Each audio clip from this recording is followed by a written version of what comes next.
Hello बच्चों, हमने अपने लास्ट वीडियो में ये देख लिया था कि रशिया में सोशलिज्म कैसे आया।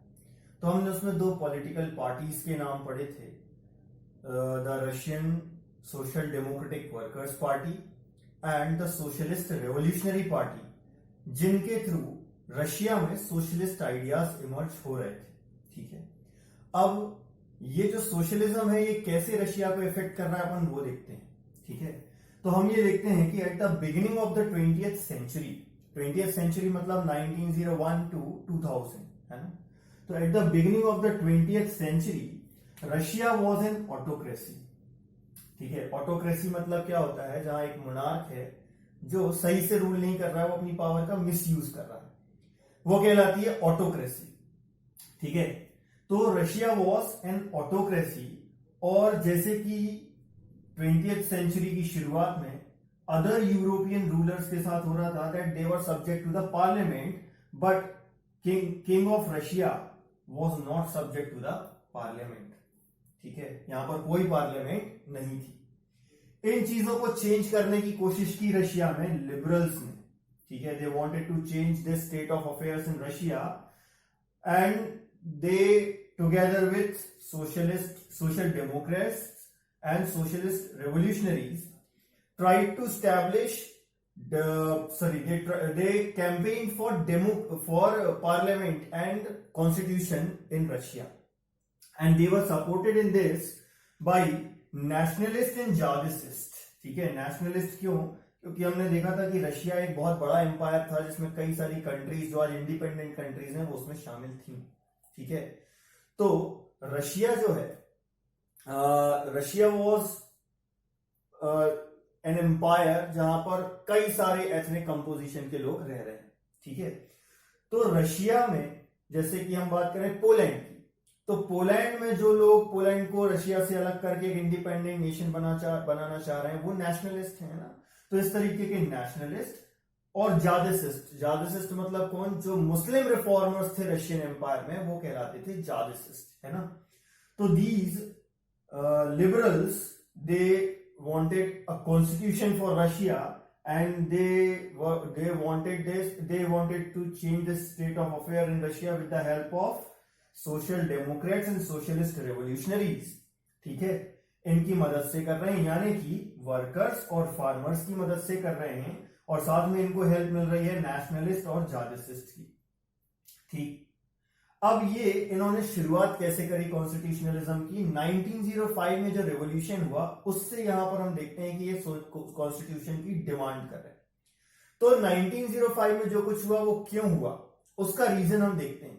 इसकी शुरुआत होती है 1904 से, because 1904 was particularly a very bad year for Russian workers. ऐसा क्यों? क्योंकि रशियन वर्कर्स के जो वेजेस थे, रियल वेजेस, ठीक है, रशियन वर्कर के जो रियल वेजेस थे वो 20% डिक्लाइन हो गए। इसका मतलब क्या है कि उनके वेजेस नहीं घटे हैं लेकिन चीजें महंगी हो गई हैं, और उतने ही वेजेस थे, अब पहले जितनी चीजें खरीद पाते थे उतनी चीजें नहीं खरीद पा रहे हैं। तो पहले 100 रुपए मिलते थे तो अभी भी 100 रुपए मिल रहे हैं, लेकिन चीजें महंगी हो गई तो 100 रुपए में पहले जितना सामान नहीं आ पा रहा है। कितना कम हो गया सामान? 20% रिड्यूस हो गया। तो वेजेस हम कह सकते हैं कि 20% रिड्यूस हो गए। ठीक है, ऐसी कंडीशंस में जो वर्कर्स हैं उनकी एसोसिएशंस बहुत सारी बन रही हैं, और उसमें जो मेंबर्स हैं उनका नंबर भी काफी तेजी से बढ़ रहा था। ऐसी ही एक एसोसिएशन जो 1904 में बनी वो थी असेंबली ऑफ रशियन वर्कर्स। ठीक है, इसके 4 मेंबर्स को पुटिलोव आयरन वर्क्स नाम की एक कंपनी थी वहां से निकाल दिया गया, और इन वर्कर्स के सपोर्ट में सेंट पीटर्सबर्ग में करीब 1,10,000 वर्कर्स ने स्ट्राइक करी।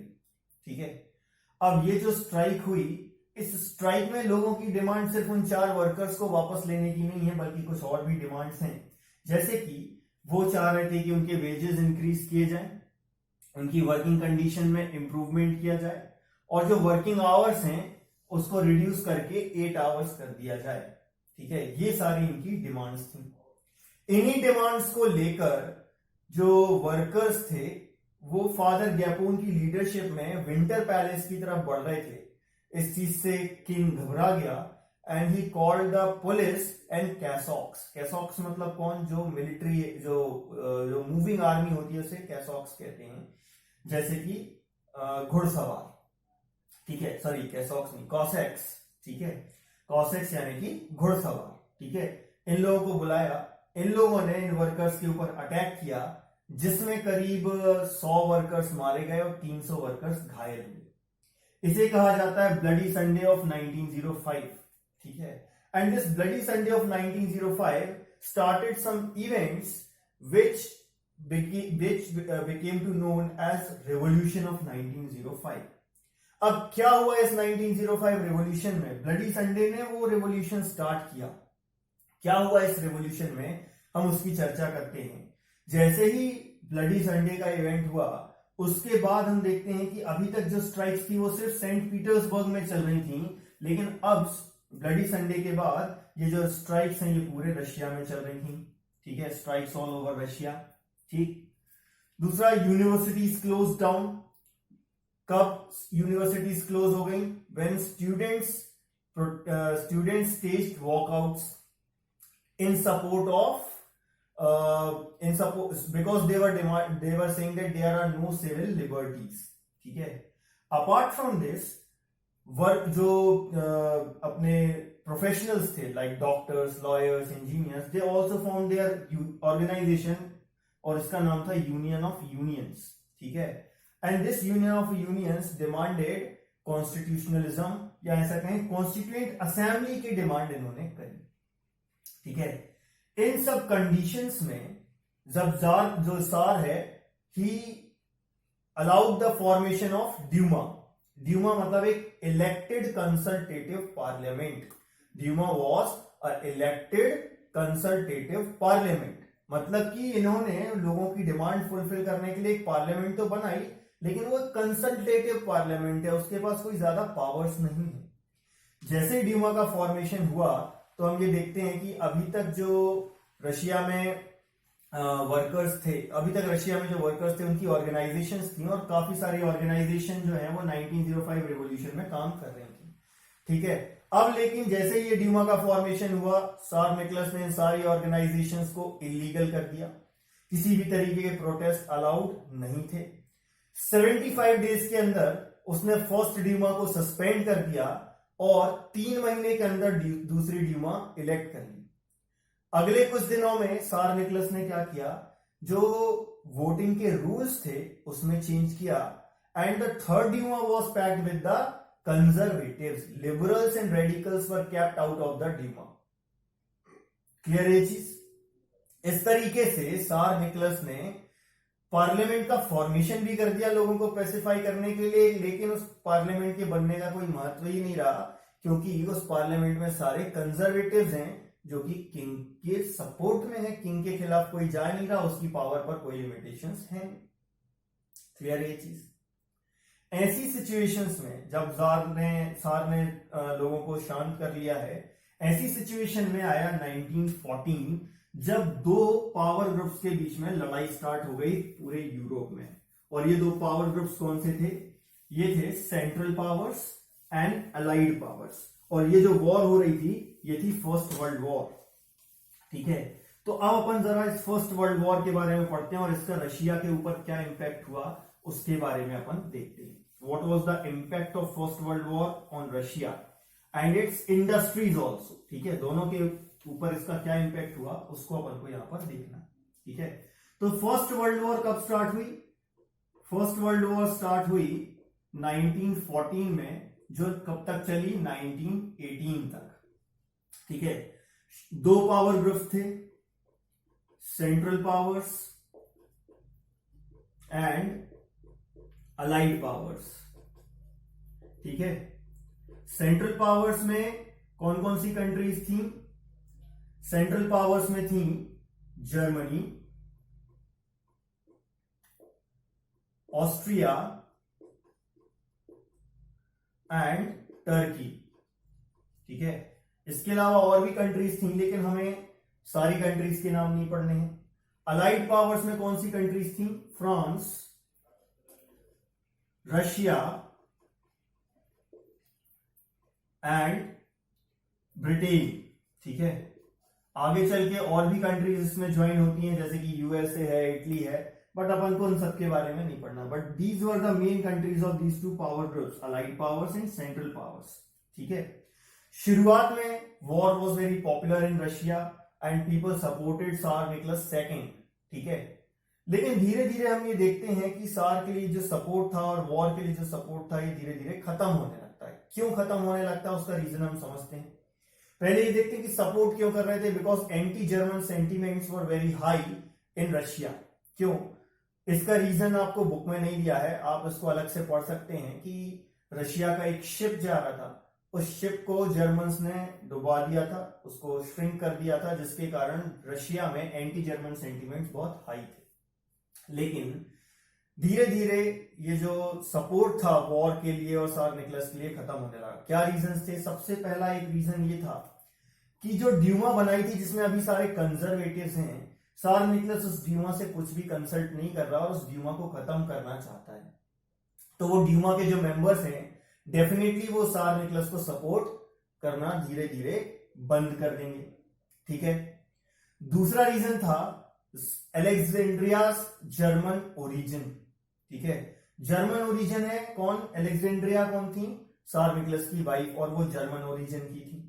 अब ये एंटी जर्मन सेंटीमेंट्स इतने हाई थे कि सेंट पीटर्सबर्ग, जो अपन ने अभी ये नाम पढ़ा, एक जर्मन ओरिजिन का नाम है, लोगों ने ये नाम ही चेंज कर दिया और इसका नाम कर दिया गया पेट्रोग्रेड। तो जब इतना ज्यादा नफरत कर रहे हैं लोग रशिया से कि एक शहर का नाम बदल दे रहे हैं, तो जब उस कंट्री की क्वीन ही वहां की होगी, तो डेफिनेटली किंग के लिए सपोर्ट धीरे धीरे कम होने लगेगा। And one more reason for his for the less support for Tsar Nicholas was poor advisors like a monk Rasputin। Rasputin एक monk था जो गलत एडवाइस दे रहा है किंग को, और किंग उसकी एडवाइस मान रहा है, और जिसके जो रिजल्ट है वो अच्छे नहीं है, जिसके कारण जो ऑटोक्रेसी है, जो मोनार्की है, वो अनपॉपुलर होती चली जा रही थी। दीज वर द रीजंस जिसके कारण सार निकोलस का जो सपोर्ट है वो खत्म होता जा रहा था। एक और बहुत बड़ा रीजन जो था वो था the way in which war was fought on the eastern and western front of Germany. ठीक है, जर्मनी के ईस्टर्न फ्रंट पर थी रशिया और वेस्टर्न फ्रंट पर है फ्रांस। तो जर्मनी का जो वेस्टर्न फ्रंट है, वहां पर जो वॉर लड़ी जा रही है वो ट्रेंचेस में लड़ी जा रही है, मतलब कि जो सोल्जर्स हैं वो अपने आप को किसी चीज की आड़ में रखकर लड़ाई लड़ रहे हैं, तो वहां पर कैजुअलिटीज कम है। बट जर्मनी का जो ईस्टर्न फ्रंट है, वहां पर वॉर कैसे चल रही है, soldiers moved a great distance, वो ओपनली एक दूसरे की तरफ बढ़ते जा रहे हैं, फायरिंग करते जा रहे हैं, जिससे कैजुअलिटीज का नंबर बहुत ज्यादा। 1914 से 1916 के बीच में रशिया, जर्मनी और ऑस्ट्रिया में बहुत बुरे तरीके से हारा। ठीक है, और जो कैजुअलिटीज का नंबर था 1917 आते आते तक वो था 7 मिलियन। 70 लाख लोग इस समय कैजुअलिटी के शिकार हो चुके थे।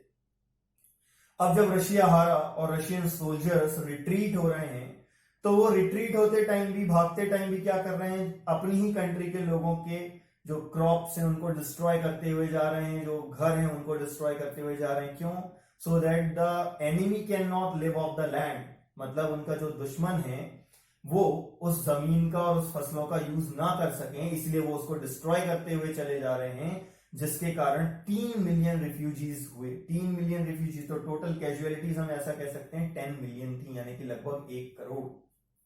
ठीक है, this was the number of casualties in Russia. और कोई भी सोल्जर इस तरीके की वॉर लड़ना नहीं चाहता था। तो हम यहां देखते हैं कि जो आर्मी है, रशियन आर्मी, वो भी सार निकोलस के खिलाफ हो जाती है। उस समय की जो रशियन आर्मी थी वो दुनिया की सबसे बड़ी आर्मी थी, जिसे रशियन स्टीम रोलर कहा जाता था। ठीक है, आपकी बुक में एक इमेज दी हुई है, उसमें रशियन आर्मी की इमेज के नीचे ये डिस्क्रिप्शन दिया हुआ है कि सबसे बड़ी आर्मी होने के कारण इसे रशियन स्टीम रोलर कहा जाता था। ठीक है, तो इस तरीके की वॉर में कोई भी सोल्जर लड़ना नहीं चाहता था, और इसलिए आर्मी जो है वो भी सार निकोलस के अगेंस्ट हो जाती है। ठीक, अब इस वॉर का इंपैक्ट रशिया में जो इंडस्ट्रीज है उस पर भी होता है। कैसे, रशिया की खुद की इंडस्ट्रीज बहुत कम थी, और जो दूसरी कंट्रीज से आने वाला इंडस्ट्रियल गुड्स थे उस पर भी चूंकि बाल्टिक सी पर जर्मनी ने कंट्रोल गेन कर लिया था और इसी बाल्टिक सी से होते हुए रशिया में इंडस्ट्रियल गुड्स आते थे। तो जैसे ही बाल्टिक सी पर जर्मनी का कंट्रोल हुआ तो रशिया में इंडस्ट्रियल गुड्स जो आ रहे थे उसका इंपोर्ट बंद हो गया। रशिया में जो इंडस्ट्रीज हैं उनमें जो इक्विपमेंट्स है वो बहुत तेजी से डिस्ट्रॉय हो रहे हैं as compared to other European countries. ठीक है, और इसके अलावा जो रेलवेज हैं वो भी काफी तेजी से डिसइंटीग्रेट हो रही थी। रशिया में जितने भी एबल बॉडीड मैन थे जो लड़ाई लड़ सकते थे उनको लड़ाई करने के लिए बुला लिया गया, जिसके कारण रशियन इंडस्ट्रीज में वर्कर्स की शॉर्टेज हो गई। तो प्रोडक्शन घट गया और चीजों के दाम बढ़ गए क्योंकि शॉर्टेज है। ठीक, इसके अलावा जो क्रॉप्स प्रोड्यूस हो रही थी उसमें से भी ज्यादातर जो चीजें हैं, ज्यादातर जो क्रॉप्स हैं, जो फूड है, वो आर्मी को सप्लाई किया जा रहा था, जिसके कारण रशिया में जो सिटीज हैं वहां पर ब्रेड की और जो वीट वगैरह है उसकी शॉर्टेज हो जाती है।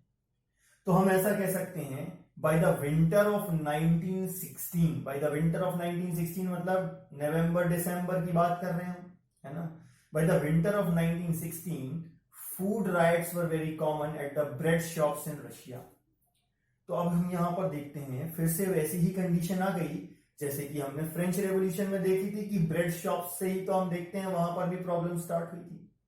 यहां पर भी ब्रेड शॉप्स के बाहर 1916 में विंटर आते आते तक राइट्स कॉमन थे क्योंकि लोगों के पास खाने के लिए फूड नहीं है। और यहां से हम देखते हैं धीरे धीरे रशियन रेवोल्यूशन जो 1917 में हुआ उसकी एक पृष्ठभूमि बन रही है, उसका एक बेस यहां से बन गया। ठीक है, तो ये रशियन रेवोल्यूशन क्या था, कौन कौन से इवेंट्स हुए, कैसे जो वहां पर गवर्नमेंट है उसमें चेंज आया, इसके बारे में हम पढ़ेंगे अपने नेक्स्ट वीडियो में। Thank you.